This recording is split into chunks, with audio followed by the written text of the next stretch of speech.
This episode is brought to you by Brilliant, the online learning platform that allows you to learn about interesting and important topics through a fun and interactive method of teaching that makes anyone able to master almost any topic from basics to advanced. And believe me, I'm pretty basic on most of these things. In short, easy to follow lessons that you can engage at brilliant.org/skeptic to get your free 30-day trial and 20% off your annual premium subscription. Let me tell you about the course I'm taking this week in logic. I've never had a course in logic. I promote rationality and logic, but I've never actually taken a course in it. So here, I just tap on the app on my phone. I then tap on the subject I'm interested in, logic, and then I tap on the particular type of logic puzzles I want to solve. And then I'm given this little series here of, these are cute little robots. You can see the little icons there. And the robots are competing against each other in little races. So for example, this is about 3/4 of the way through this particular lesson. So it's, I guess medium difficult. Put the robots in their finishing order. C finished before A. Okay. So I could just drag them up, but where do I put C in slot number 1, 2, 3, or 4? You have to read on more. C finished after B. Okay. So before A, but after B. And then the third clue is B finished after D. B finished after D. All right. So I put up D, C, B, and A in that particular order. And then I check. Let's see how I did. Boom. Check. No, incorrect order. Let's see what the answer is. That arrangement is incorrect. Try again, or just see the answer. The answer is D is first, then B, then C, then A. And then if you want to explanation, you hit Y and it tells you why. C finished before A and after B. So we'll put them there for now. Got it. Okay. And then you found the result of each race using clues about position relationships. The logical reasoning you'll learn in this course will help you squeeze every last bit of information out of clues like these. And then you just hit continue on to the next one. That's a lesson. That was like, 1 minute? So that's pretty cool that you could do that. Anybody could do it in a fun, interactive way. So check it out. Go to brilliant.org/skeptic or scan the QR code there and get your free 30-day trial and 20% off your annual premium subscription. Time for another episode of the Michael Shermer Show. I'm your host, as always, Michael Shermer. We got a great show today. You can say we have a big show. It's a big bang show. Here it is. It's a great new book. It's called Battle of the Big Bang, The New Tales of Our Cosmic Origins. The authors are Niayesh Afshordi and Phil Halper. Let me give them proper introductions. Niayesh Afshordi is a professor in the Department of Physics and Astronomy at the University of Waterloo and associate faculty at the Perimeter Institute for Theoretical Physics in Ontario, Canada. His prize-winning research focuses on competing models for the early universe, dark energy, dark matter, black holes, holography, and gravitational waves. He's contributed to Scientific American and was a consultant to PBS's Nova, and his work has been featured in numerous popular media outlets such as the covers of Scientific American and Science, as well as The Guardian and The New York Times. Phil Halper is a fellow of the Royal Astronomical Society and a science popularizer. He's the creator of the popular YouTube series Before the Big Bang, which I've been tweeting about for the last couple of years. I love those videos. They're so good, Phil. Thank you. Which has garnered millions of views. And he was previously a journalist in residence at Penn State Institute for Gravitation and Cosmos. His astronomy images have been featured in major media outlets, including the Washington Post, the BBC, and the Guardian. And he's published several papers in peer-reviewed journals. And he's coming to us from London. And Niayesh is in Canada. So soon to be the 51st state of the United States. No, just kidding. We're not going to do politics today. Gentlemen, I love the book. By the way, as I mentioned to you off air, I love the cover. It's a great design, particularly it's a university press, University of Chicago. Very prestigious. They don't usually do cool covers like that. So how'd you get that? Nicely done. Well, I think they loved the book. They loved the idea of the book, and they were bidding against other publishers. So, oh, nice. They promised us not only a lovely cover, but color pictures inside as well. Yes, it was a nice plate, a tip-in plate. Yeah, let me show that because I'm old school. I like physical books, and so it does come featured with a tip-in section of color photographs, including the earliest photograph of the universe. I guess that's one of the earliest. And nice diagrams And oh, you have an MC Escher. Yes, I forgot about that. I like that one there. Anyway, well, gentlemen, I find this topic interesting. It's intellectually stimulating. Of course, I'm a social scientist, historian of science, so I like just reading about this stuff because it's super interesting. But part of my day job is debating theists, and as you well know, this is one of the arguments. Why are you an atheist, Shermer? Well, because such and such and so and so. Yeah, but then how do you explain how all this got here, right? And so to that's why I turn to people like you. Like, okay, what's my answer? So let's start there. Just the idea of a Big Bang beginning, that is where most theists start. So what do we actually know at this point? We could start with you, Niayesh, about where this term even comes from. You mentioned that Fred Hoyle coins it supposedly as a satire or joke, but maybe not. Give us the true story about where that term comes from. Uh, yeah, so there is the story of the Big Bang, and there is the terminology. So the story is around the turn of, around early 20th century, we learned that the universe is expanding. And we all thought that, okay, so these galaxies are getting farther away from us. At some point, if you turn back the clock, they would have been closer to us. And at some point, they would have been top of each other and on top of us. And that was the birth of the idea of the Big Bang, that what if the universe started at very high densities and very high temperatures? And this was a fantasy, started as the fantasy, but over time, the observations and experimental evidence for this fantasy built up, and we ended up with this scientific model, which is supported by many pieces of evidence from diverse sets of data. So that's the science. And of course, science has lots of controversies, and our book, we try to do a good job of capturing all the controversies that our publisher allowed us to publish. There were ones that were censored. What? We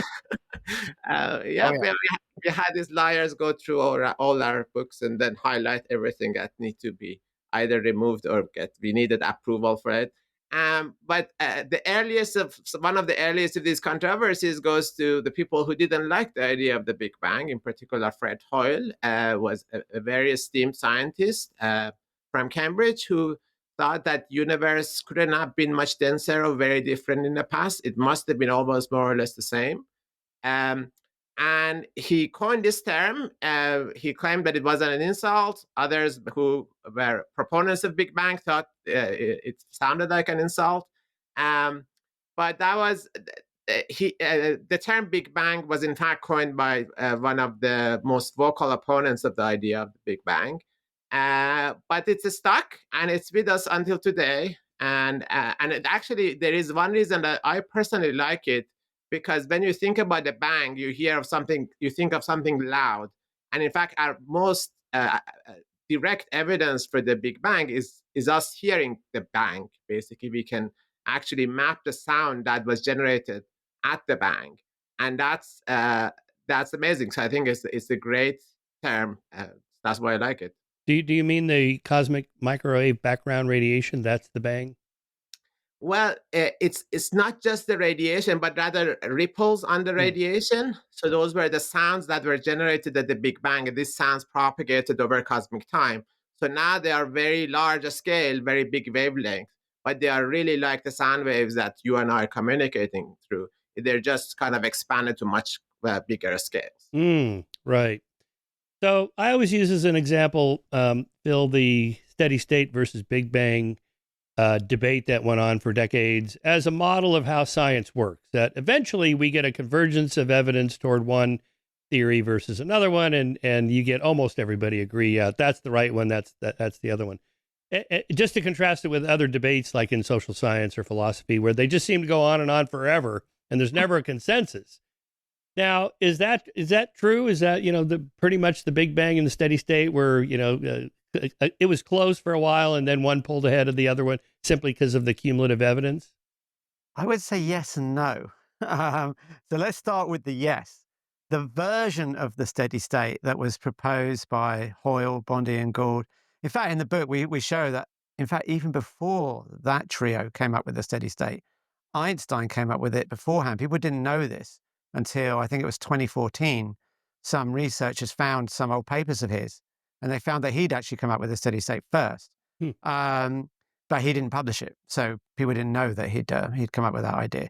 So certainly, the version of it that they had proposed was ruled out by various experiments, both in terms of the CMB, which we talked about, but also the structure of galaxies. So radio astronomers could probe distant galaxies.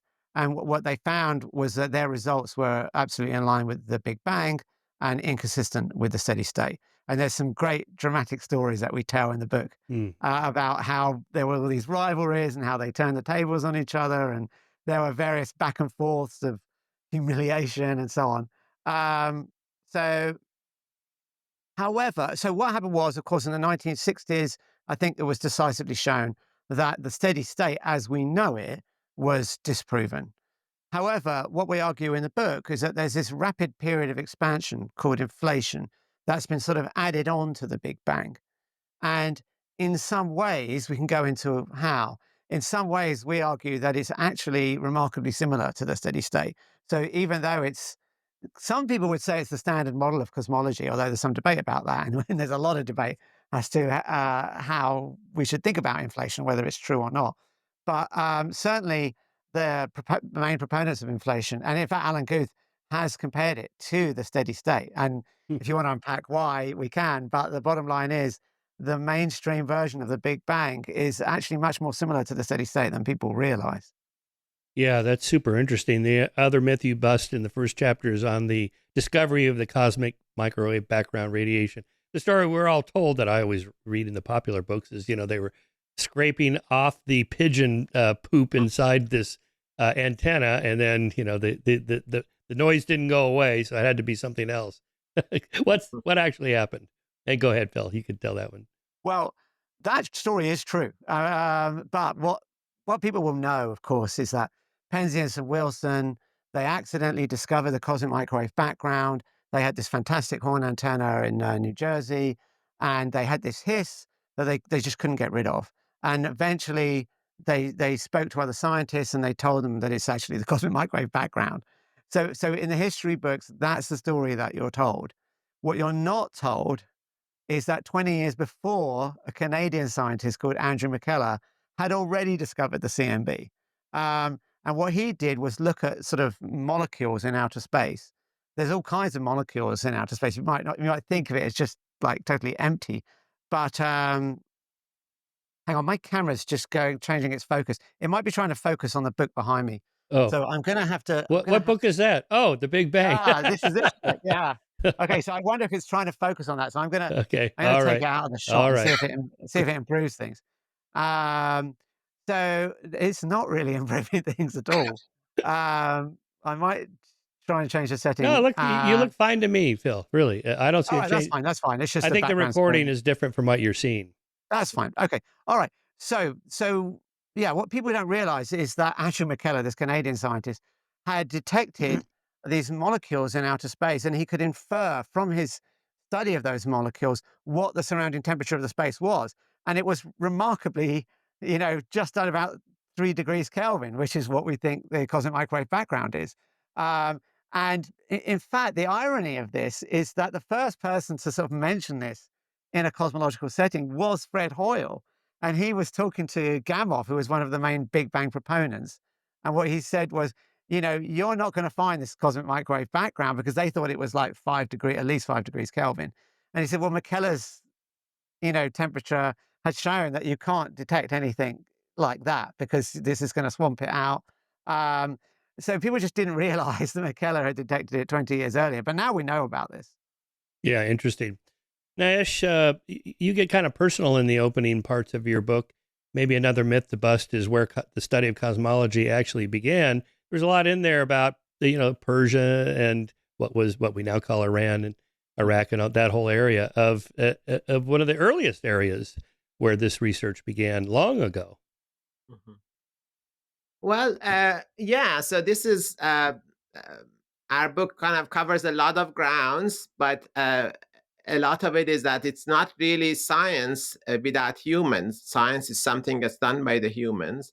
And the story of science and the story of humans are intertwined. And there's a lot of history and there's a lot of complexity in that. So we kind of intertwined these stories of how, how my personal life and our personal lives kind of uh, evolved over time, and how religion was part of it and how science was part of it, and over time kind of these playing against each other, and kind of I tried to use these references where I could in relation to the history of the region and history of the world and history of science and then history of humanity and religion.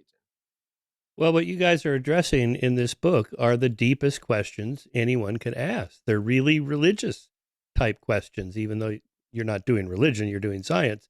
But, where did this all come from? Is the ultimate question. Why is there something rather than nothing? And what caused the Big Bang to bang? And, how did time begin? I mean, really, these are religious level questions.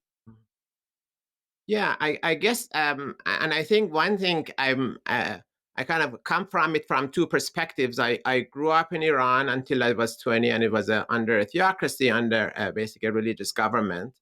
Uh, and then I've been doing science since I left Iran, or maybe slightly before I left Iran, and more than 20 years. And this comparison of how kind of doing science and doing religion, kind of how are they different and how are they similar? This is something that's been kind of playing in the background throughout. Like, are scientists really doing science in the scientific method? Are actually the same religious ideas that maybe they're pursuing? Are there orthodoxies? Are there kind of dogmas the same way that we have religious dogmas? Are there scientific dogmas? Like the Big Bang itself, is it a dogma? And in fact, as we walk through this history, we realize that many things that we take for granted in science may not be as scientific. It might be just our prejudices. And then we have to kind of, as evidence builds up, we have to understand that maybe we have to move away from them, but also we have to recognize that some of these things that we take for granted don't really have much scientific evidence for it.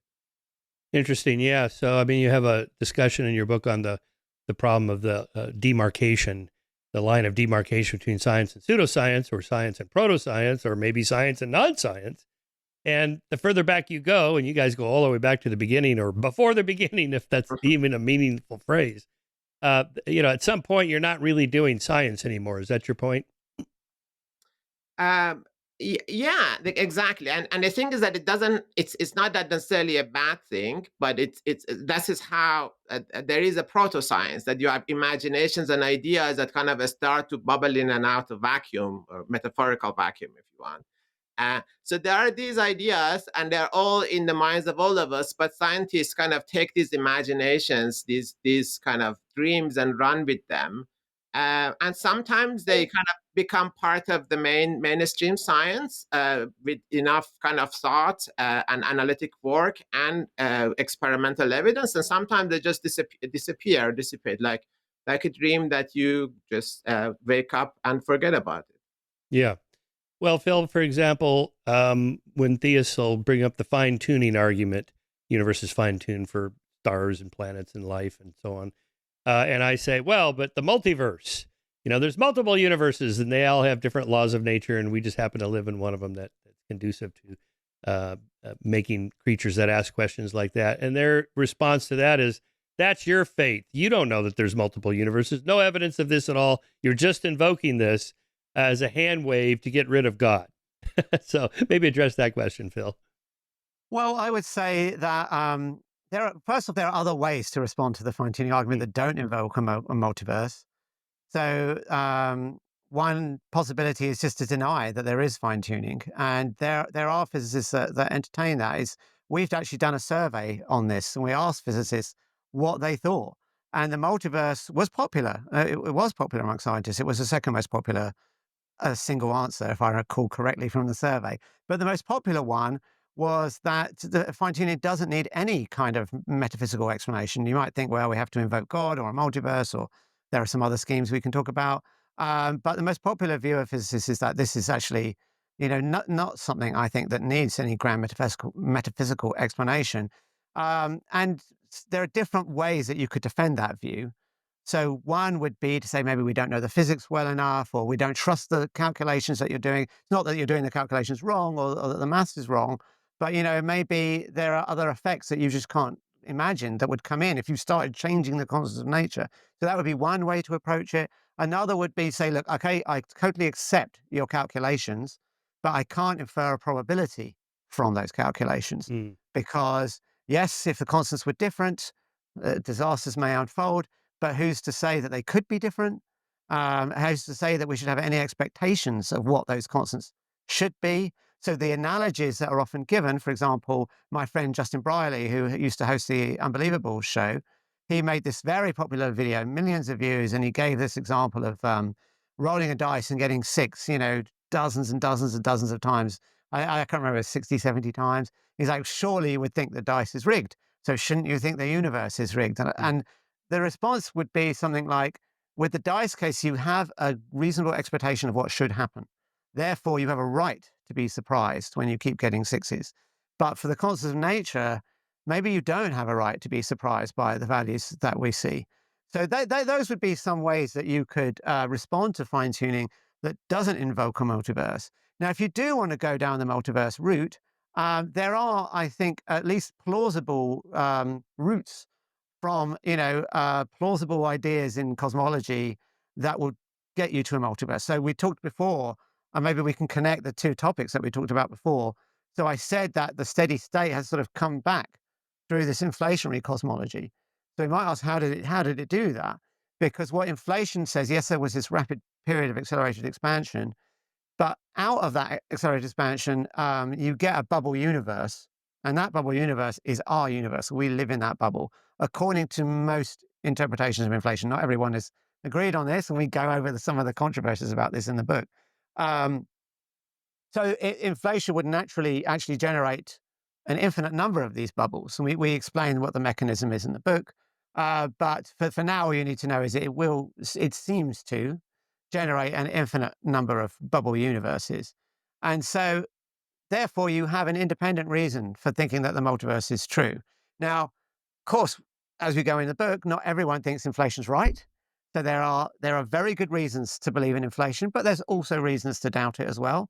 So there are pros and there's cons, and it's actually one of these issues where I find it really hard to know what to think. One day of the week, I'm absolutely in the inflation camp, and then the next day, I'm filled with doubts, and I'm with the skeptics. There are very good arguments on both sides. But the bottom line is that I think that the multiverse does seem to arise from inflation. I say seem to because, again, we're talking about physics at very high energy levels that we can't probe in detectors. So we are trusting our understanding of theory. It's always possible that maybe we've got the theory wrong. But as it's understood from both the main defenders of inflation, like Alan Guth, Andre Linde, Alex Valenkin, plus its main detractors, people like Paul Steinhardt, Anna Eas, Alve Loeb, they tend to agree that inflation does generate a multiverse.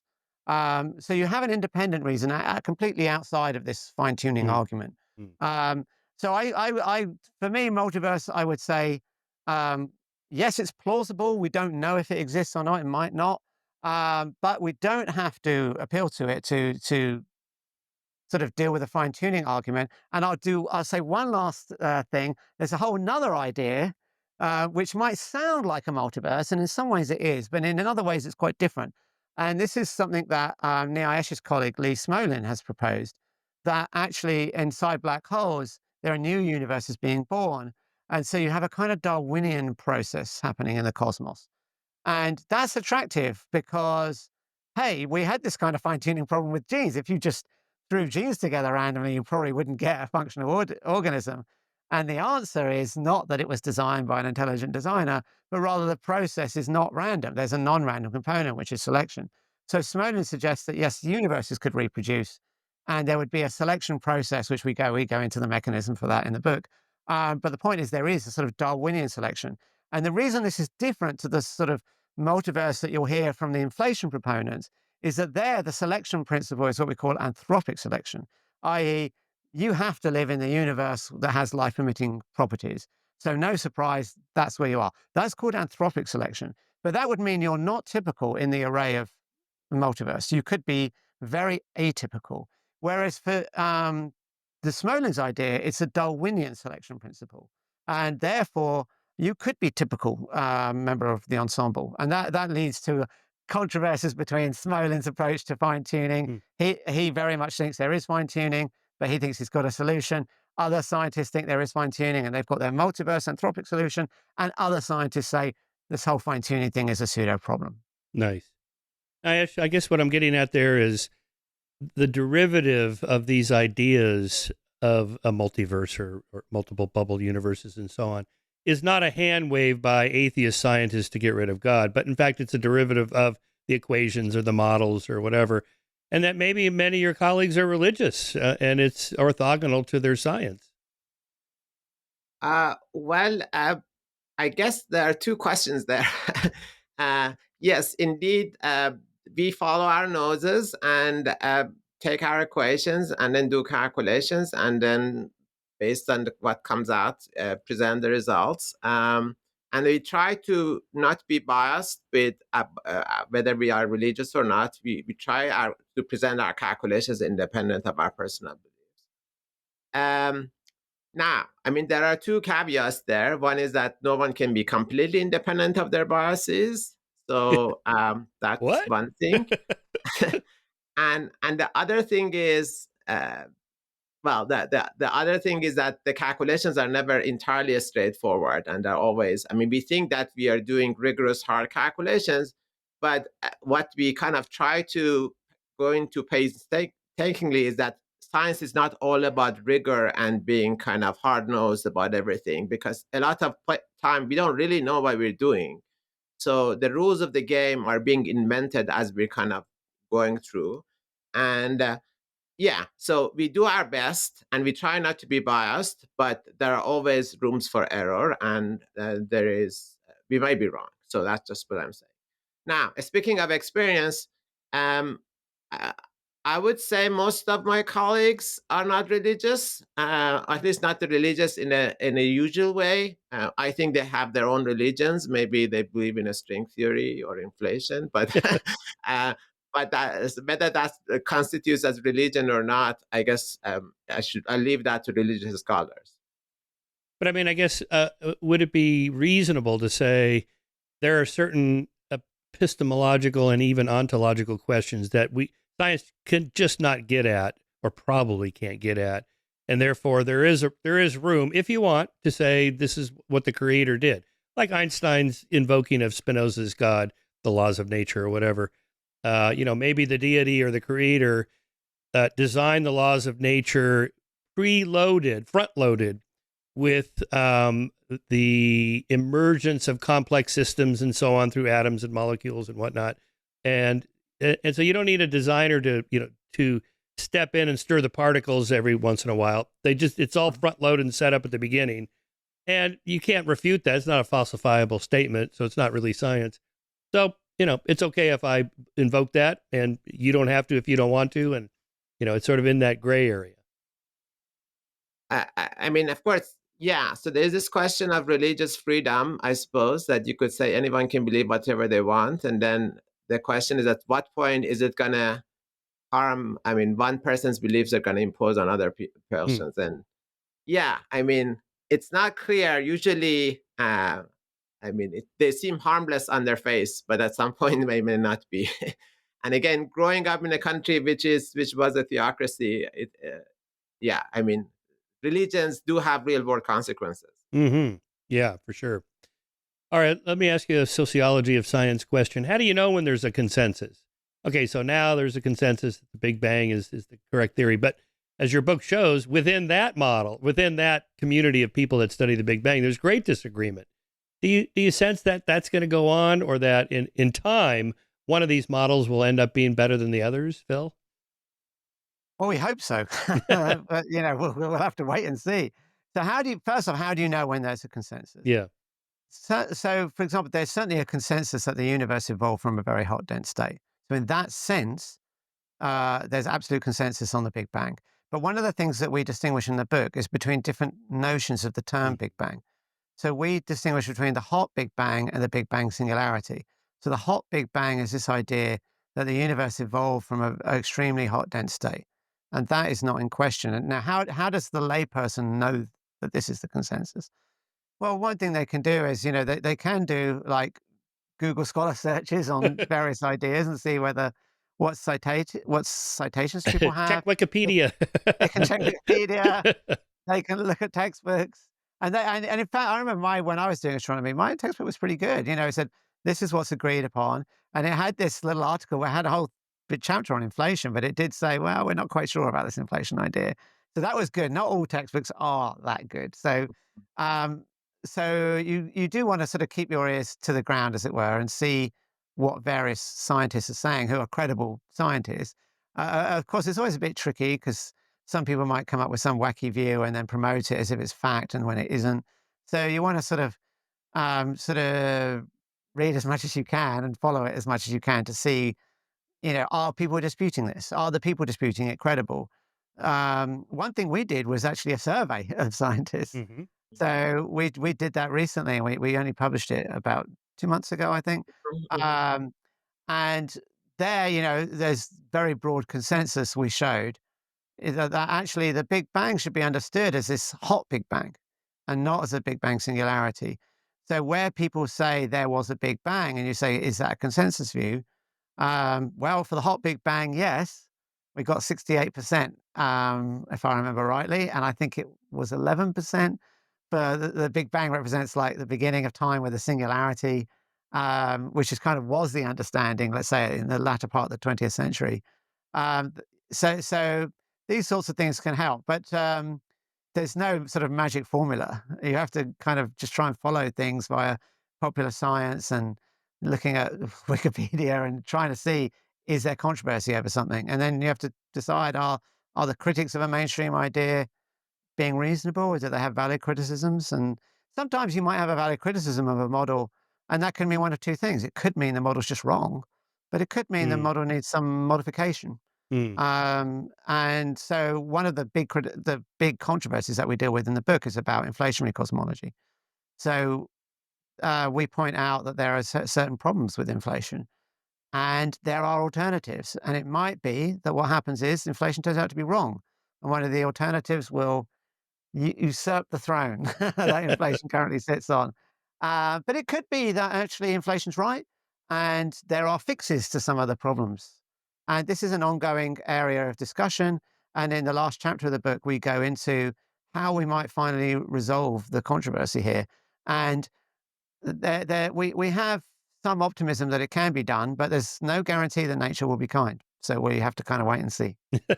Yeah, I remember in the early 90s when we founded Skeptic magazine, and I was nosing around for interesting controversies to cover in the magazine, besides astrology and psychics and UFOs and all the kind of easy stuff. And there was some controversy about some stars that were older than the universe. And I forget the guy's name. He was like a persistent skeptic of the Big Bang, and he was, emailing people like you all the time. Anyway, he made a big deal about this. So, and Kip Thorne was a good friend of mine at Caltech who sponsored our science lecture series there, and he liked to support, science communication and debunking of nonsense. So I asked him about that. He goes, it's just a measurement issue. Don't worry about it. The whole model is not going to be thrown out just because we have this weird measurement. And sure enough, he was right. I think it was like because the universe is like 10 to 20 billion years old, but the stars were older than that. But it turned out. Well, I mean, we discovered dark energy. So, in fact, maybe the crackpot was onto something. I don't know who it was. But indeed, in fact, that was one of the problems in 90s, basically cosmology. There's the so-called standard cosmological model that we studied because it was lacking this ingredient of the dark energy. And when later in the late 90s, we discovered that there is a dark energy and accelerated expansion of the universe. Universe suddenly got much older. And in fact, now it seems it accommodates the observed ages of the stars. Yeah.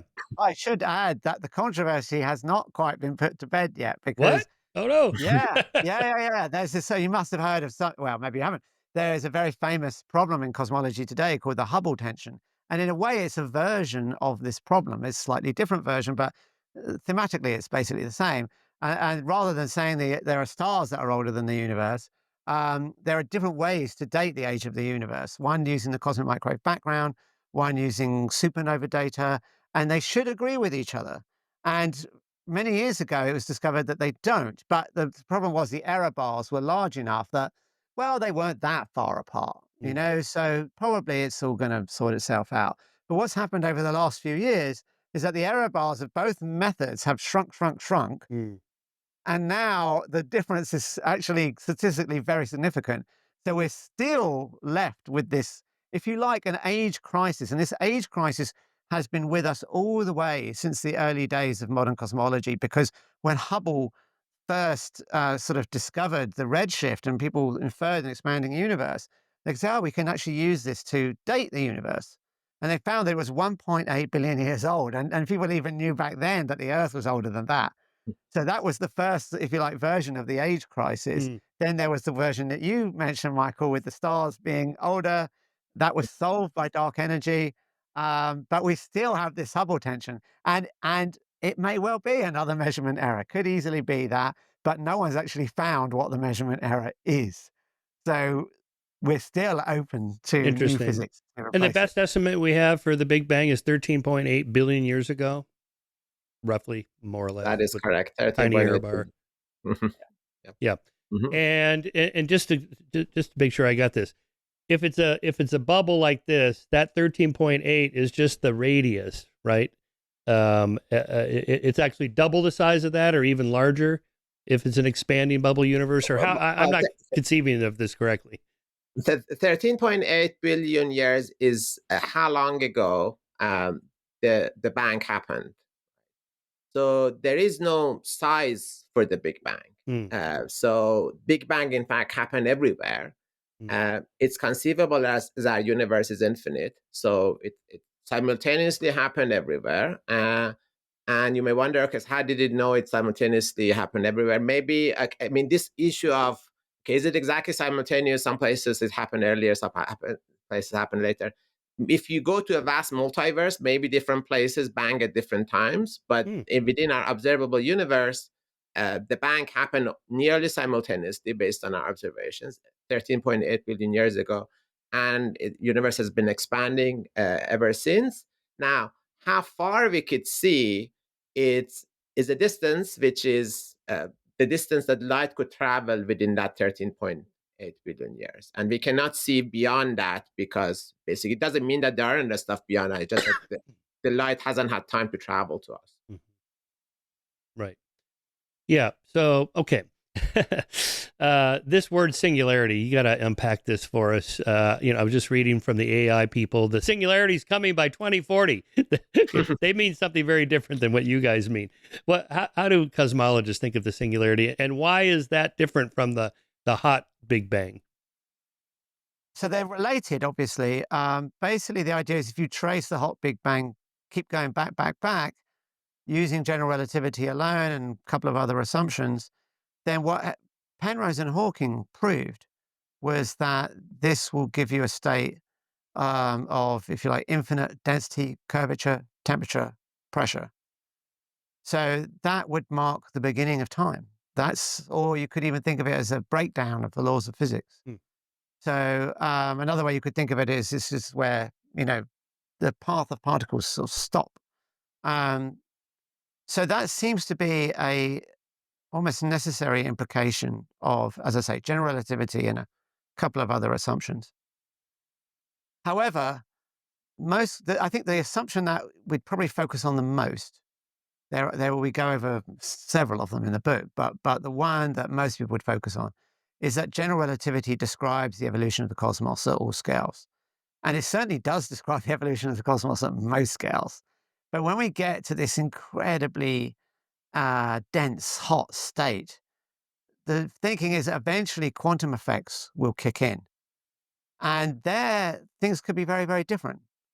So there's very good reasons to think that when we bring in quantum mechanics into the picture, hopefully by having a unified theory of quantum gravity. So may know that there are sort of two pillars of modern physics. One is general relativity, Einstein's theory of gravity, and then we have quantum mechanics, which describes, if you like, the other forces of nature. And we want a theory that can combine them because the two actually conflict. So people have come up with, if you like, candidate theories for this. String theory is most famous, but there are others like loop quantum gravity, causal set theory, Hodge-Lifshitz lift shifts gravity, various other proposals. And they seem to imply that perhaps the Big Bang was not a singularity, that there was actually something maybe before the Big Bang. Um, so obviously, now there are different proposals and they give different narratives to what was before. But I think what they have in common is that they remove the singularity.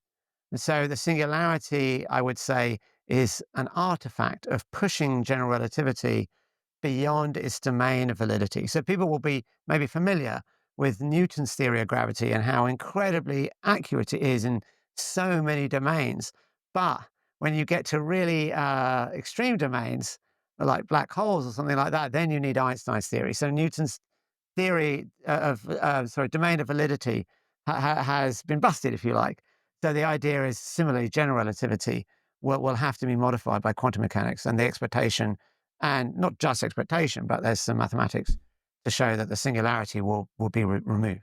Hmm. So, and Ash, the idea here is that there must be a fundamental underlying model or structure or theory that combines both the large and the small, the macro and the micro, general relativity and quantum mechanics. And is that just a really hard problem, or is it an insoluble problem because we're just not approaching it the right way? Right. That's an excellent question. And I mean, when we think about the problem, it's the hard problem. Usually, you think, okay, so you have to sit down and work on it for decades, and then like scribble pages, hundreds, thousands of pages. Maybe you come up with a solution. Like I don't know, Fermat's last problem, or whatever.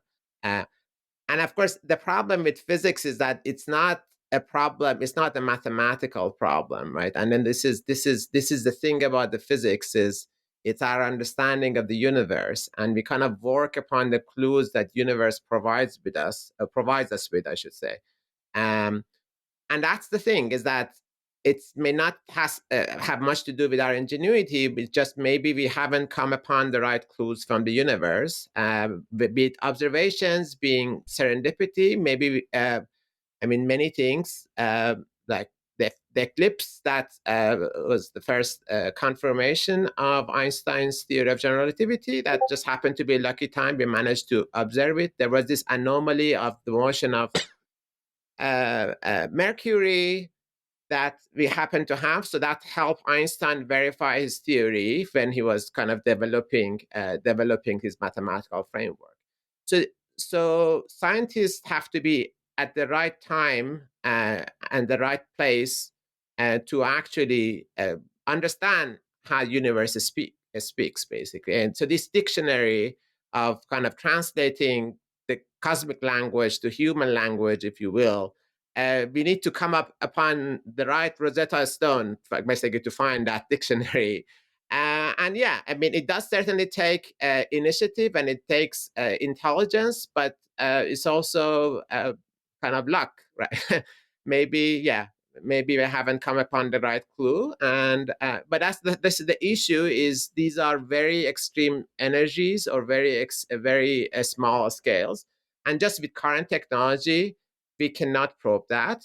The Big Bang does approach those extreme conditions, but Big Bang happened 14 billion years ago. And whatever came out of the Big Bang is very hard to interpret right now because this was a long time ago and things have been kind of scrambled by now, basically. So we have to be kind of a smart trying to unscramble the information that came out of the Big Bang or information that lies within black holes, because quantum gravity also solves a puzzle of the black holes, what's happening inside of them. So I think it's a question of intelligence, but with many facets, both experimental but also mental. But also a question of luck that, yeah, maybe you're not lucky, haven't been lucky yet. Interesting. I just want to add to that topic on luck by a little anecdote that most people might think that the heliocentric model of the solar system, the idea that the Earth goes around the sun, not the sun going around the Earth, most people think it was proposed first by Copernicus. But that's not true. It was actually proposed by Aristarchus thousands of years ago. And that got verified when the telescope was invented. And of course, I don't think Aristarchus had any idea there was going to be this thing called the telescope. But the invention of the telescope, my understanding, I mean, you're a historian of science, Michael, maybe you can correct me if I get this wrong, but it was luck. Someone walked into a shop in Amsterdam and they had different lenses and they started going, oh, there's a concave one, there's a convex one, and oh, wait a minute, this magnifies. So it was a lucky accident, and that absolutely revolutionized our understanding of the universe. Yes, and initially it was used for spying on the ships that were coming into port from a distance, just for business reasons, like which ships are they and what cargo are they carrying. It was Galileo that said, "Hey, I got an idea. Let's look at Jupiter and the moon and stuff and see what that looks like." There is an interesting story there. That the Vatican astronomers didn't want to look through the tube, and Galileo finally convinced them. And one of them thought, Cremonini was his name, that he must have put a little picture of Saturn or Jupiter in there at the end of the tube, because that is what it looks like. I mean, it is weird. I mean, you guys have telescope. I have a 10-inch Meade telescope. Nice. It's beautiful. And when I like the other night, my kid had a party, so the parents are over, and I brought the telescope out, and Jupiter was out, and one of them is like, that's out there. I go, yeah. See that? I pointed to it. I go, that's the light coming in there. You mean it's not in the, almost said it's not in the telescope? No, because that is almost what it looks like you put a slide in there. Anyway, but then Galileo, just one final point on that, he got in trouble with Saturn because first of all, the data was pretty poor for Saturn because it's twice as far away as Jupiter. So he couldn't quite make out what the blurry images were because they weren't very good. And there was no theoretical model for planetary rings. So he thought, and he actually wrote, I observed that Saturn is 3 objects, one big one and 2 little ones that are going around. And that's what he thought until his death. And then it was, what's his name? The other astronomer that the spacecraft. Huygens? Huygens, yes, Christian Huygens, that actually this is what we're looking at here. That was like 1650s, long after Galileo. Yeah, so that's an interesting story. Also, on the eclipse experiment, is this not an example? So 2 thoughts of Popperian falsification. Einstein was not really confirmed until the eclipse of 1919. So, his fame doesn't really happen until after that, when New York Times runs that headline about the lights in the universe are all askew, right? So it really took experimental data to confirm the theory, right? And then there's one little twist to that there were actually 2 eclipse expeditions. One of them got, I think, clouded out a little bit and the data wasn't as good. But the other one, like Eddington's, because apparently Newton had a theory about gravity bending light that was slightly different than Einstein's, but they both said it would bend a little bit. Einstein said it would bend more, and the data was slightly more toward Einstein than Newton. But as I read it, it wasn't 100% clear, drop dead. That's confirming it, right? There was some interpretation there. I think they had various pictures when they took pictures of the eclipse, and not all of them were perfectly in focus. Yeah, So right. there was some uncertainty as to the position of those stars. Yeah. And so Eddington was throwing out ones that he thought were not very sharp. So there was some debate, was throwing them out. Right. Which ones did he throw out? Right. And was that the right thing to do? But I think in retrospect, Eddington did get the measurements right. But of course, there and then you can debate these sorts of things. But as the evidence mounts and mounts from various different areas of study, then the conclusion becomes less and less doubtful. Yes. Yeah, and I think this is important people go back and argue about the various historical experiments, but science, as we understand it, is accumulation of evidence. And the current theories we talk about, like quantum mechanics and general relativity, they have hundreds of such experiments with with many orders of magnitude better precision than Eddington could ever imagine. And the fact that our theories have stood these tests, they're testament that it's not really one thing that drives them. It cannot be really a conspiracy. It's just this is how science does work, how it should work. Yeah. Okay, back to the singularity. So the singularity is also at the heart of a black hole, right? So wasn't there a scene from a theory of everything about Stephen Hawking where he and Penrose realized that the entire universe might be a black hole, or there was something like that in his doctoral thesis? Well, in the movie, they show Hawking at a talk by Penrose Oh, yes, that's right. at King's College London, but actually Hawking was not there. Oh, That didn't happen. What happened was Penrose gave a talk and Dennis Shermer was there. Hmm, So then he asked Penrose to give a talk at Cambridge, and Hawking was at that talk. I see. And what they said basically what happened was Penrose sort of there was already an idea that there was a singularity in a black hole. That was proposed much earlier. Oppenheimer had discussed that with his student Snyder. And if you see the movie Oppenheimer, they're handing out this paper they're excited about, but it does show that there's a singularity in a black hole. But the assumptions that they used was that everything was perfectly spherically symmetrical. And everyone thought, oh, that's really unrealistic. You know, stars are not perfectly symmetrical. So probably this is just an artifact of that assumption. And what Penrose showed was that if you relax that assumption, you still get a singularity at the center of a black hole. And so this was this is called the Penrose singularity theorem. So it's really Penrose's idea. And then Hawking comes along and he says, I can take that idea and flip it around. If the future of collapsing matter is a singularity, then the past of expanding matter is also a singularity. So what he did was he took Penrose's theorem and flipped it upside down. He said, we also have a singularity at the Big Bang. So that's why we call them the Penrose-Hawking singularity theorems. Nice. So you outlined 4 assumptions of the Hawking-Penrose model. Gravity is always attractive. 3 dimensions of space, and then 1 of time. Time travel into the past is impossible. And number 4, Einstein's theory of general relativity describes the evolution of the universe at all scales. And there are people that are now skeptical of that. So I actually want to kind of outline that. Well, yeah, definitely. So all the assumptions, and this is the thing to know, is that every theorem is as good as its assumptions.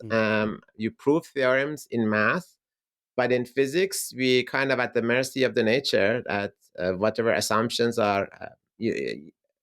Well, there is no guarantees in nature. Any assumptions we make is probably broken at some level. Now, gravity, is it attractive? Well, that was the assumption when Penrose proved his theorem, and Hawking and Penrose proved the theorem for the Big Bang. They assumed gravity was always attractive.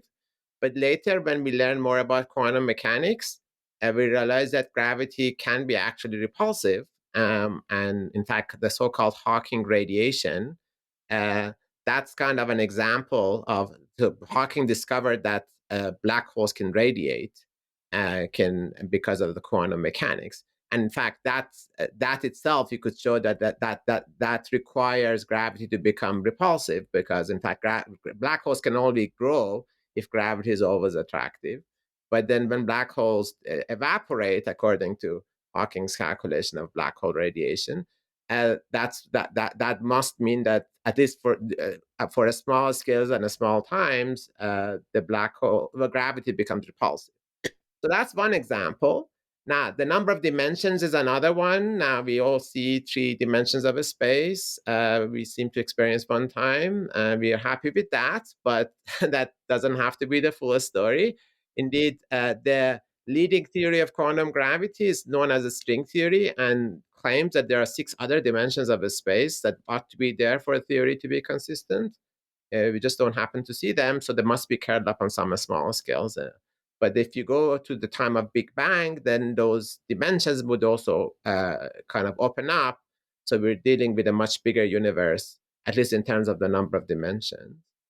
Now, theory of relativity, as Phil mentioned, that's inconsistent with quantum mechanics. And quantum mechanics, we certainly know and love it. That's why we're talking right now. If it wasn't for quantum mechanics, we wouldn't be able to communicate. So at some point, theory of relativity has to give in and become quantum. And the most likely place for it would be the Big Bang, although it could be at any scale, really, general relativity. If it's an incomplete theory, it's incomplete theory everywhere. But on the scales that we see, maybe this incompleteness is very subtle. It's very hard to detect.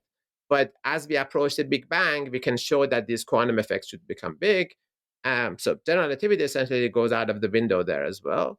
And what was the fourth one? Does anyone remember? Time travel. Time Time travel. travel. That's my favorite. I Yeah. don't know. Yeah. That It's may or everybody's may not favorite. be. It's everyone's favorite. Yes. But then this is the thing. It's in quantum mechanics. Strange things happen, and this notion of causality of. I mean, if you ask traditional physicists, they think um, that everything may go, but causality is foundational. But not everyone believes that. I'm kind of belong to the camp that think that in the quantum theory, the notion of causality also becomes ill-defined at some level. Um, and maybe, yeah. So what's future and what's the past? At some point, maybe that becomes hard to define in the quantum theory. Okay, so on the time travel thing, I'm with Hawking on the, what is it? Chronology, Chronology, protection, conjecture. Yeah. conjecture. Yeah. Yeah, because, I mean, if there's an arrow of time and the second law of thermodynamics is, going in one direction toward entropy, how could you possibly reverse the process in which not just I would have to walk backwards to my car instead of forward from my car to the office this morning, but like every single person on the earth would have to be doing the exact same backward thing, and every molecule, every atom, everything would have to be going backwards. How is there's just that's not the universe we live in, right? I just don't see how it could ever be done. I mean, Phil, do you want to take that, or should I take that one? Go ahead, Phil. Well, Niayesh, you've got a model with time travel in it. Why don't you outline a little Okay, bit all right, how sure. this could work? Right. So very cool. So our notion of entropy and arrow of time is very much tied to our own experiences. Now, second law of thermodynamics, believe it or not, it's not the principle of nature. I mean, we've discovered it, but it's something that you could prove based on fundamental principles and probability. But whenever you start talking about probability, then we go back to the things that Phil was talking about, is that the notion of probability in cosmology could be a very tricky notion, especially in an infinite universe. And this infinity of the universe is the thing that makes all of these kind of hard to fathom, because, okay, so entropy only increases, but in an infinite universe, entropy is infinite. So what does it mean for an infinity to always increase? I mean, it's infinite. So how much bigger do you want it to get? And so these models, like including one that I call periodic time cosmology, it's building upon Roger Penrose's cyclic cyclic cosmology. Basically, the idea is that you have this infinite universe and it kind of keeps expanding and expanding. And at some point, it becomes infinitely big, but it matches into a Big Bang. And the way that it happens is certainly very non-classical, but the idea is that at some point, and this is not actually my idea, this was Penrose's idea, at some point when the universe becomes big enough, it loses the notion of size. It becomes so-called conformal. So it only understands angles, but it doesn't understand sizes. So a very big universe and a very small universe could be the same thing in this kind of extreme. And then it could kind of reset, and then kind of the whole thing could go back and start the same way. So we kind of wrote the laws that allows this to happen, and we compare it. In fact, this was a very weird thing, but we actually could compare it to observations, to the same picture of the earliest picture of the Big Bang that you showed. And my student and I, Beth Gould and I, kind of actually compared the patterns in that CMB with the model in which time kind of goes in a loop. And it seemed to work. So there was actually a model that could fit the data. Now, does it mean it's real? Does it convince you? I don't know. But ultimately, we have to believe what the data says, right? But the grandmother paradox. Marty McFly goes back in time and prevents his parents from meeting, and then he disappears from the photo and all that. Yeah, that does seem like a pretty good challenge. When I think of the second law of thermodynamics and entropy, this isn't my analogy. I forget who wrote this, but like a sandcastle at the beach, right? So you put all this energy into building this beautiful sandcastle. just the right amount of moisture and dryness and so on. It holds for a little while. And then you just stop and just let the system run. And wind and waves, small children and dogs. Pretty soon your sandcastle is just a blob of sand again. How Right. could you could redo it and try to make it similar to what you had, but how could you like rewind the sand grains and the moisture and the dogs and the kids and the sand, wind and waves such that you have your sandcastle again? That just seems impossible. Well, I think my response to you is that you're absolutely right that it seems impossible. But then, I mean, the rules and kind of the intuition that you use to say that it's impossible, it applies to a classical world. Hmm. But then we know our world is not classical on very small scales and possibly very larger scales because of all the kind of everything that are missing from our classical physics, basically the quantum notion. And in fact, if you go to the quantum world, this notion of kind of what's cause and what's the effect becomes more fuzzy. Um, what I'm saying, and then I think many physicists think at some level, is that yeah. So when we're talking about the Big Bang, then it's going to be harder to quantify what we mean by causality, and that doesn't mean that you could build a time machine today and go back and kill your grandfather. I'm not advocating for that. Don't I'm do not that. condoning that. Uh, I'm just saying that what we think is impossible now, it could be something that in very different domains where we kind of our classical notions we know break down, then may be possible. I just add something as well. There's two models that we look at in the book where time travel is invoked to explain the Big Bang. So one is called the Gott and Lee model, where there's like a little time loop, let's say at the base of an expanding universe. If you go backwards in time, well, Gott was actually one of the originators of this notion of a multiverse of eternal inflation. So he imagines lots of universes coming out of like a branching structure, and then if you go back and back and back, you'll find a little time loop. Now, there's no observers, no, of course, no agent that we understand could ever live in that time loop.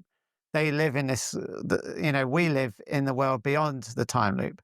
So we could not go back in time and either kill our grandparents or just stop them from meeting or getting involved. They did meet in Back to the Future, didn't they? They just didn't hook up. So now the other idea is Niayesh's periodic time cosmology. Now here we're thinking of the entire universe as one giant loop. And there's this conformal boundary that Penrose sort of invokes, and Niayesh and his student Beth Gould use that too. And the point is that yet again, no observer that we understand, no causal agent, could go through that the causal boundary, the conformal boundary. So Mhm. although the universe goes through it, if you like, there's no people can. So there's no worries Mm, that mm. you could use either of these models to Mm. go back in time and stop your parents from meeting. But another version of that was like in Crichton's timeline, where the many worlds interpretation of quantum mechanics, you go through a wormhole, whatever it was, and you end up in a different universe that's pretty close to the one you were raised in, and there's you, but it's a slightly different version of you. And Mhm. but I always felt like, well, but that's not actually me. That's just somebody who's like me, and it Mhm. did I that think feels that's different. right. If you so in the many worlds interpretation, you avoid the grandfather paradox because if you were to go back in time, I think the idea is there'd be a branching Mhm. structure so that you're now effectively in a different universe. So you can't affect the one you came from. You Mm. might affect the one you're in now. You can kill your grandfather in that universe, but the one you came from is unaffected. So if you take the many worlds interpretation of quantum mechanics seriously, that could be a way out of the grandfather paradox and allow time travel into the past. Nice. Can you Yeah, I explain? just wanted to add there is this issue with the kind of free will, which always plays against these time travel paradoxes, and Yeah. I think that this is kind of the issue is that I mean it's possible to have kind of very consistent time travels if you don't have free will. So we kind of the paradox always kind of comes about if you try to go back in time and then do something else and then kind of make a decision. But I mean, I feel this is kind of complicated, that it's not just about causality, but also about our free will. And I think almost certainly free will is the classical notion. I don't know, like, whether electron has a free will or not. Yeah, I think that's absolutely right. I mean, that's how I think about free will and from a compatibilist point of view. We do live in a determined universe, but it's not predetermined. Now, you can follow up on this if you like with the block universe idea, but that because of the second law of thermodynamics, the arrow of time and entropy and so on, after I've done something, it's determined. Yeah, that I could not have done otherwise because that's what I did, right? But going forward, I don't know what's going to happen. I can learn from what I did the last time and do something different. Even though I'm part of the causal net of the determined universe, I'm also self-determining how things go forward. Not free will in like a libertarian way. There's no homunculus up there, but that I'm part of the causal universe. And so going forward, it's not predetermined. So I can participate in it. Mm-hmm. Yep. I agree with you. Thank you. Good. I'm right. And I have. Well, I mean, yeah. I mean, you guys touch on so many deep issues here: free will and determinism and all that stuff. Can one of you explain what the no boundary conditions mean or model, or what does that even mean? That's again these words. Well, this is an idea from Hawking and Hartle. So James Hartle was a physicist from Santa Barbara University, collaborated with Stephen Hawking, and what Hawking did very famously in the early 1970s was to analyze black holes, and he found that they radiate, as Niayesh mentioned before. This is only a conclusion you get when you introduce quantum mechanics into the picture. If you leave out quantum mechanics, black holes don't radiate, and therefore they violate the laws of thermodynamics, which is quite a big deal. Yeah. So now what Hawking thought was, let's do the same for the Big Bang. We've got the singularity in general relativity, but if we bring in quantum mechanics, maybe the picture changes. So they tried to do this. First, they did some quantum techniques in black holes, and the key ingredient here is that we said one of the conditions of the singularity theorem is that you have 3 space dimensions and 1 time dimension. The technical term for this is called a Lorentzian manifold.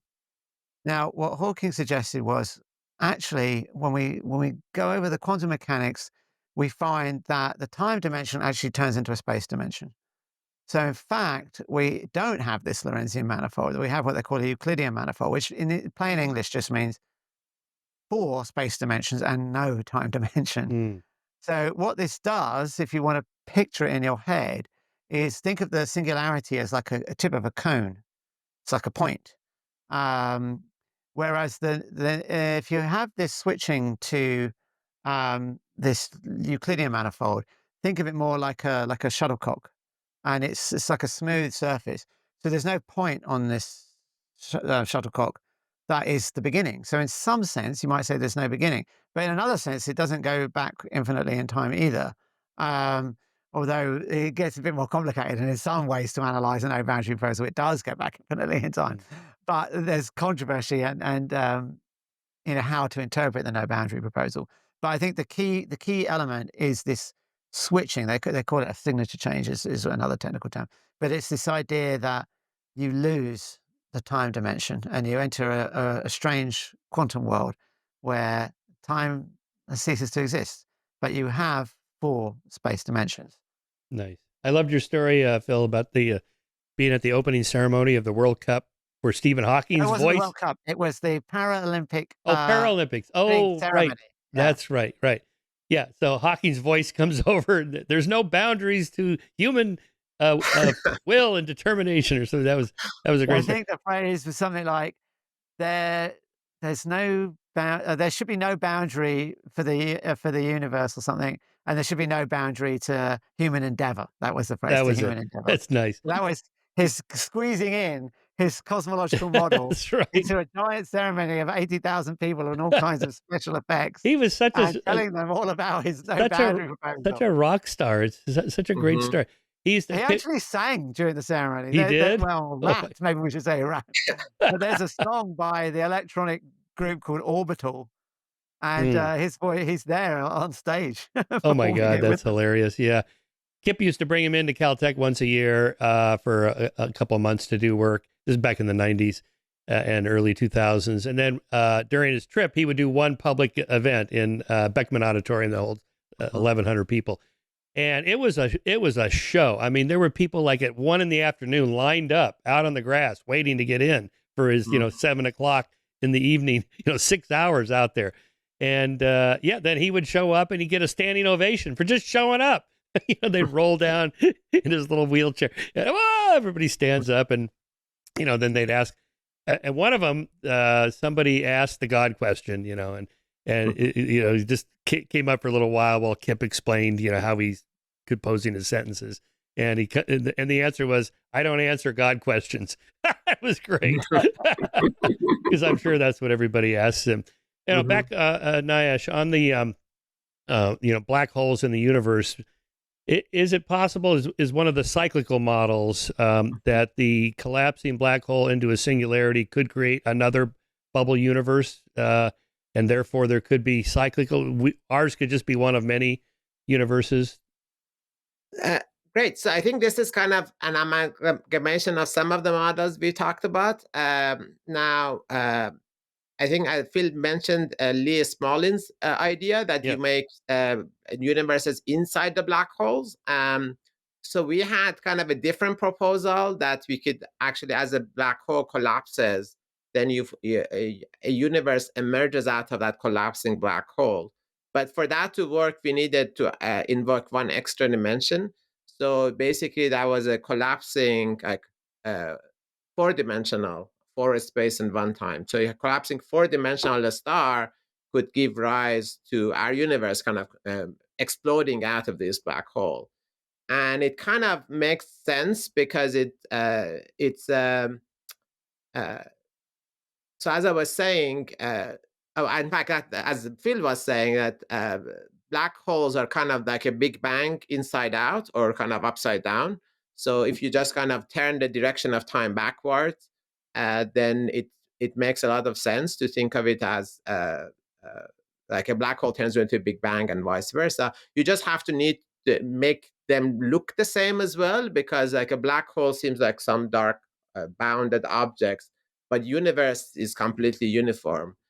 So to actually make them look the same, we had to invoke this extra dimension. And basically, our universe is like a membrane, like a three-dimensional membrane that comes out of this four-dimensional star that's collapsing. And yeah, I mean that's one idea, and I think we did some calculations, and it was a fascinating enough idea that got to the cover of Scientific American. Um, but whether it's the real model of the Big Bang, I mean there are a lot of gaps. I don't put it at the same level as other. It's not certainly not as mature, and it requires a lot more work.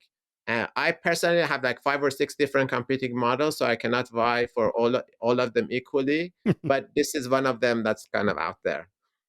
Well, back to where we began, Phil, that, what do I say to the theist? Well, one answer here might be, we don't know that the Big Bang is the beginning of everything, and this is the only thing. It could just be a beginning, and there were other beginnings. We just don't know. And here's half a dozen different models. That's absolutely right. What we try and highlight in the book is the uncertainty that we actually have when it comes to Big Bang cosmology. There's not uncertainty that it evolved from this hot dense state, so that's very solid. No question about that. But when we get to these earliest moments, there's a lot more uncertainty, and people have proposed various models. I think we have 25 in the book. Now, they Yeah. don't all get the same amount of airtime. Some of them might have only a sentence, the others have a whole chapter. Um, but there are different ideas, and I think if I add them all up, probably more. I think the majority will have that there's no beginning at all. Now we can't say that we know that, but it's at least possible. It's certainly a plausible idea, and any argument for God that people use, like the Kalam cosmological argument. Now they have a deductive argument. They say that one of the assumptions is the universe had a beginning. Now, if you want to run that argument, you don't have to be 100% sure that the premises are correct, but you need to be pretty confident. Certainly if you have two premises in an argument, both of them have a 60% probability of being true. The probability the conclusion is true is actually 36% because it's 0.6 times 0.6. Mm. So even if it's 60% likely that the universe had a beginning and 60% likely that it has a cause, the chance of both of those things being true is only 36%. So you need pretty strong evidence that the universe had a beginning to run this argument. And what we try and show in the book is that we really don't know whether it did. What we know is the hot Big Bang. The Big Bang singularity we don't know, and the ideas put forth to improve upon it seem to imply the Big Bang was not the beginning, but it could be. I mean, there certainly are ideas out there. We haven't talked about, let's say, Alex Valenkin's model, where I think there's a clear and ambiguous beginning to the universe, and that model might be right. But we don't know at the moment. So this is an active area of research. Just for our listeners, the Kalam cosmological argument put forth by William Lane Craig is: 1, whatever begins to exist has a cause. 2, the universe began to exist. 3, therefore the universe has a cause. That's what you're addressing there. So maybe talk, you spent some time on Sean Carroll and Jennifer Chen's model of how the universe can birth new universes. Maybe summarize that, Niayesh. Right. So Carroll and Sean Carroll, my good friend Sean Carroll and Jennifer Chen, so they their idea was so basically it had more to do with the direction of time. So if you kind of have some kind of universe which is, imagine just some chaotic universe is a sea of quantum fluctuations and everything, and you were wondering, okay, so where do we come from out of this? And there the idea is that, okay, so you have these fluctuations, but then in principle, you could have just by chance some place which is like a very unlikely thing. And then in any direction that you go, before it or after it, things become more typical. So that could be just a direction of time. So the idea was that it could be maybe in a model of eternal inflation. The idea is that the universe is just a quantum sea of fluctuations.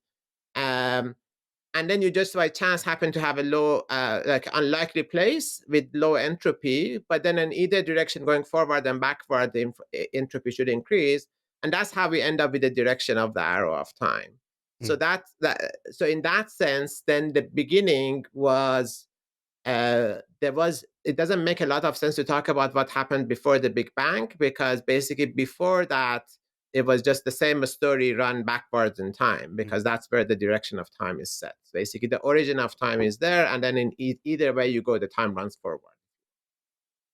Yeah. I remember when Lawrence Krauss's book came out, A Universe from Nothing, and, Dawkins made a big deal about that for the same reason I did, because, we finally have an answer to the theist, And then I started asking around, other cosmologists and astrophysicists and so on, people that study this stuff. They go, be careful. That's not the only one. And he's probably not right for these reasons. I'm like, oh, okay. Well, I think we should say that the chances of any of the models that we address being right are pretty slim. Yeah, right. It's like a lottery ticket. It might be that someone wins the lottery, but the chance of any one lottery ticket being right are slim. Now, it's not like we have billions of different models or anything like that. As I say, we've got like about 24. So I wouldn't put too much stock in any one model. And I think what Krauss does is, he sort of advocates for a certain class of models, if you like, or there's sort of two models that are quite similar to one another, the Hartle-Hawking one that we discussed, and Valenkin's has something slightly similar. And that maybe you could use to justify this notion of a universe from nothing, but you've got to remember, this is one idea of many, and it's certainly not experimentally confirmed at the moment. Yeah. What do we mean, or what do you guys mean by the word nothing? I actually want to start there. I mean, when you say, when the question is, how did the universe come from nothing? What do you mean by nothing? Well, I should say, Phil had this excellent video with this interview between a philosopher and a child. There was a schoolgirl, and they had like this 10-minute back and forth about nothing, which I would say was much, much more insightful than anything I could say. Go ahead, Phil. You want to summarize that? Oh, yeah. Well, we put this video out, Philosopher and a Child. It's on my YouTube channel, Phil Halper. And she's like, well, what color is nothing? And the philosopher's like, well, why can't it be no color? And she's like, well, come on, it must be white or black. I mean, it's very entertaining. It's super cute. And she had some very profound ideas, I think. Uh, yeah, so I think actually maybe to be a bit more serious about this, I think this idea of nothing is kind of very bizarre when it comes to fundamental physics, because for example, like we say vacuum is where there's no particles, but in fact in quantum mechanics, even if there are no particles, there are fluctuations of the fields in the vacuum, and like that's what's responsible for Hawking radiation, for example, these fluctuations of the fields in vacuum. So even the nothing of a space, in quantum mechanics, it means a lot. In fact, there is infinite. There is this problem as, but where is all this energy of nothing? Because there is actually infinitely many fluctuations in vacuum. It must have a lot of energy, and we don't see as much energy as we think we should. It's known as a cosmological constant problem. But then, where it becomes trickier is, what if there was no space to begin with? Then, if a space itself is quantum, so lack of a space, what is the vacuum of a space? And I think that's where it becomes tricky, because we don't really have a theory of quantum gravity. We just kind of wave our hands, and there are different proposals. Um, so when we say nothing, what is in terms of there is no space, are there still a quanta of a space that pop in and out of something? Maybe that's the nothing, but still we need a theory. We need some sort of a state. Like when we talk about vacuum, it's still a state. It means we're talking about some sort of um kind of configuration, even though it's not classical, it's still something. And the problem in, like, I guess in quantum gravity is that we don't really know what that is. So I would say that when physicists talk about tunneling out of nothing or universe out of nothing, it's really a provisional statement, and it means that nothing like anything we know. There is probably still something there, but it doesn't look like anything we know in our everyday world or in any of the theories that we know. Mm, Well, right. one thing I think it's helpful to distinguish actually between two proposals for a universe from nothing. There was one from Edward Tryon in the 1970s where the universe is a vacuum fluctuation. And there's no question that that is not nothing, right? And a lot of theologians, when they respond to people like Lawrence Krauss, they'll make this point. And in some ways, it's a valid point, but in some ways, it is not. So it's a valid point in the sense that they're right. The vacuum is not nothing. But when we go to this other model from Alex Vilenkin, and his suggestion is pretty much what Niayesh just described, that what if space was quantum mechanical and it fluctuated into existence from a state of what? you know, well, Nothing. the way Vilenkin describes it is that there's no space. This is not a vacuum fluctuation. But what is it a fluctuation from? The way Vilenkin thinks about it is there's literally like nothing material, and then you're left to the conclusion that the laws of physics have to exist when there's no universe to describe them. Maybe that's right. That's a very radical notion of what the laws are, because a lot of philosophers would say laws are just descriptions of patterns that we observe. But this is a different view. This is saying, no, the laws have some ontological status. Um, and then if you have the laws of quantum mechanics and you apply them to space, then it fluctuates into existence, and then you get inflation, and it gives you a large universe. Um, so we've got to remember these two very different ideas.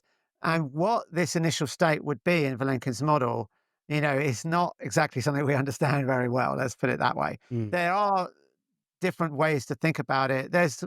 I talked to Raphael Sorkin, who came up with this theory called causal set theory.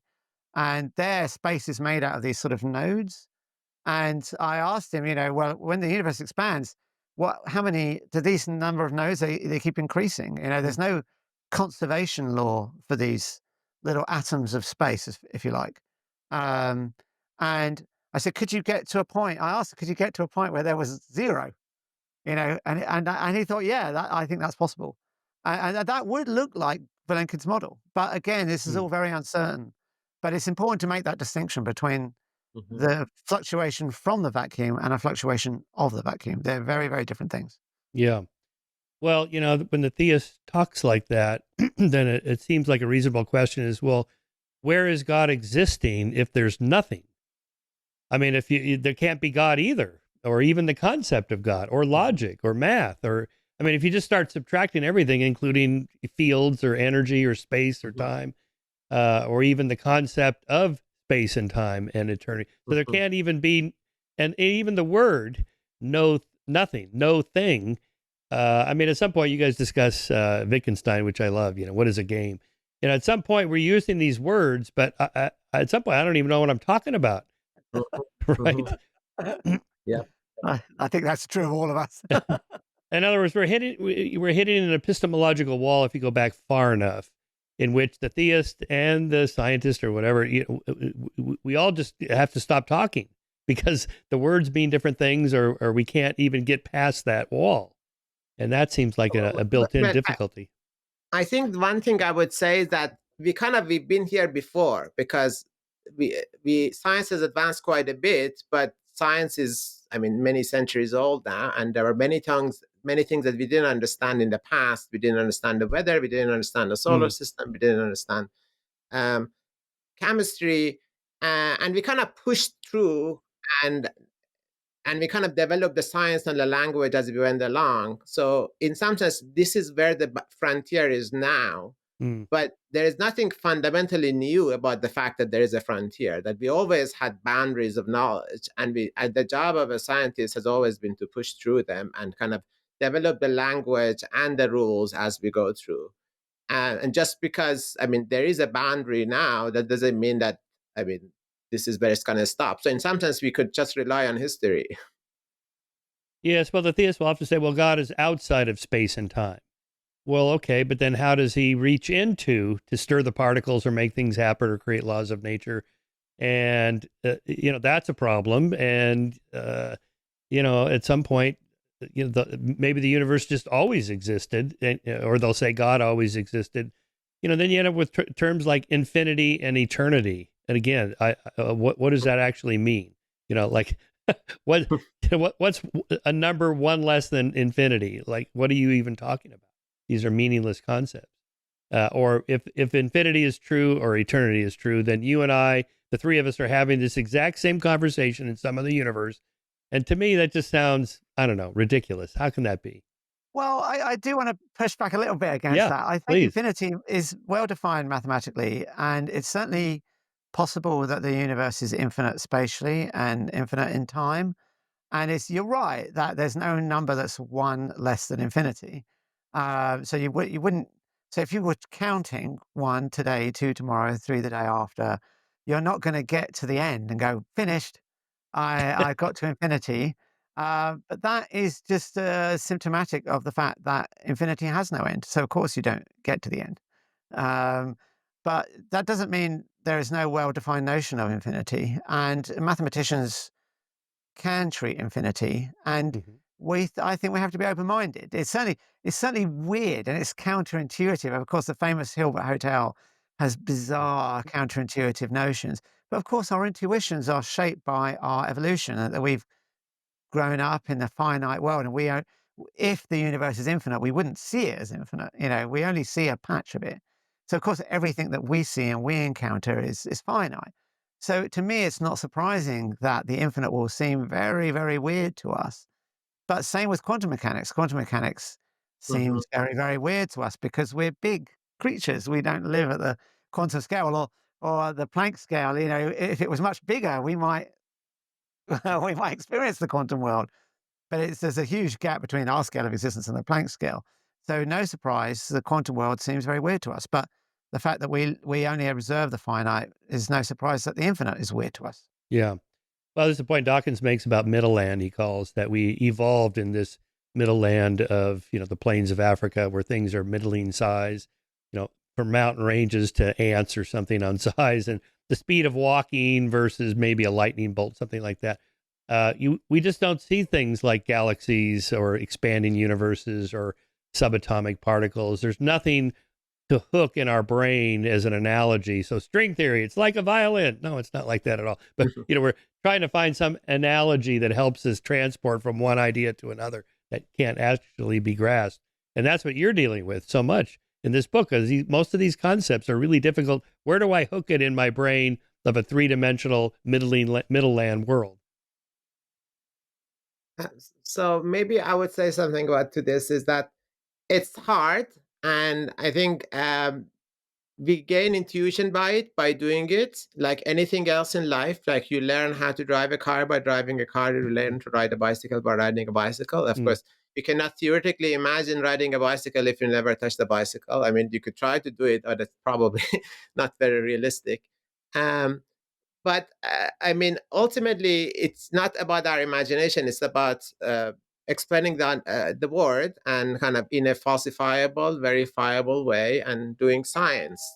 Uh, I need to pause Oh yeah, because I please go think ahead. Phil and I will finish. I was just about to wrap up here anyway, Phil, but I was going to say Yeah. if you were cryonically frozen and brought back, I don't know, 500 years from now, and do you think they, by then they know, oh, dark energy, now we know it's that, or dark energy, or dark matter, now it's the neutrinos, or we figured that out. Do you have hope I mean, like that? I'm an optimistic person generally, so I have hope, and there are ways that we can do this. So we are learning more about dark energy, and we have various proposals for advanced technologies in the last chapter of our book Mm-hmm. on how we can probe the Big Bang itself, through, for example, primordial gravitational waves. So these are ripples in the fabric of space and time that we detected from black hole mergers in 2016 for the first time. There was some more indirect evidence from them even before that. Um, but the point is, there are technologies that we can at least imagine. Whether we can ever afford them is another question. But there are technologies that we can imagine that can really probe way beyond our current view of the world. And if, in fact, you said it could be frozen for 500 years, 500 years from now, we've launched these technologies, then I think we will have a much clearer picture. And the idea, I don't see it as a program to finally get final answers to all the deep mysteries of existence. The way I think of it is, can we push the boundary of our knowledge a bit? And that's what I'm hopeful that we can do, that we can push beyond what we currently know, and who knows what more mysteries will turn up, or maybe that's the end.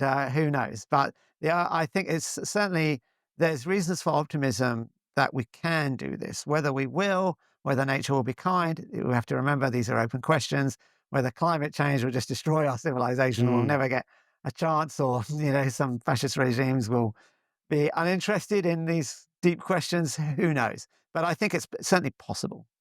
Niayesh, are you as optimistic as Phil that within, I said 500 years, I don't know, let's make it a few decades or a century, maybe the space-based LIGO program will solve the riddles through gravitational wave of the Big Bang, something like that? Well, I mean, again, I'm a student of history, and 30 years ago, the state of our universe was wide open. It used to be a science of two numbers, basically, at the cosmology. And now look where we've come. I mean, cosmology is a precision science now. And we know the fine details of various properties of the cosmos. Um, and if anything, the technology has accelerated, and this Big Bang observer, which is the gravitational wave detectors in space, that may be the answer that's going to shed light on these deep mysteries. But there could be others, and there are like half a dozen ideas that people are working on. Some are funded, some are in the works. I'm optimistic. It may not be what we think it is, but I'm optimistic that human ingenuity has no bounds. Nice. One of the things I like to do with my 10-inch Meade telescope is look at Andromeda and show it to people and go, the light left there 3 million years ago. And they're like, what? And then the other thing I point out is, not even a century ago, nobody knew for sure that galaxy was not just a smudge in our own galaxy of just a cloud of dust or something like that. That's not very long ago. Yeah. Yeah, it's one of the most exciting things is seeing the Andromeda Galaxy. I also have a 9.25-inch celestial telescope. Yeah. I do astroimaging, and it's mind blowing when you think about how much we've learned, how far we've come, but also how far we still have to go. Yeah, it could be. Actually, I want to add on something. I think I'm Yeah. more optimistic than Phil. Oh, okay. Because in fact, I think I used to put it at the end of the book. I think scientific progress is going to solve all the world problems. And he was saying, no, it's not going to solve the wars. The wars are still going to be there. But I feel if we understand the universe better, then we understand ourselves better and understand the way we function better. And in some sense, you may wonder, okay, so the scientific revolution, Newton, Galileo, they were all kind of abstract, except that the Industrial Revolution kind of built upon that scientific revolution of 1600s and 1700s. That we kind of, when we understood the cosmos, we understood that we could actually apply the laws in a predictable way in the world. And I think if we understand the universe even better, we can understand ourselves better and hopefully solve our problems in a more effective way. Here's how you end the book. As a reader and citizen and a current would-be or armchair scientist, you get to decide how much you care about what really happened at the Big Bang and what you want to do about it. The power to remember our past lies in your future. Beautiful. It's a great book, gentlemen. Let me just give you a little extra praise on that. C.P. Snow famously talked about the two cultures, the sciences and the humanities. And ever since then, there's been, kind of a push to make scientific books more third culture books. That is, they're read by both scientists and lay readers. Stephen Hawking's A Brief History of Time being one of them, supposedly. But I would put yours right there as well. People like me can read this and understand it, and yet your colleagues can read this and get something out of it. So congratulations on a successful third culture book. Thank you so much. Thank you, Michael. This was wonderful. Yeah, really fun.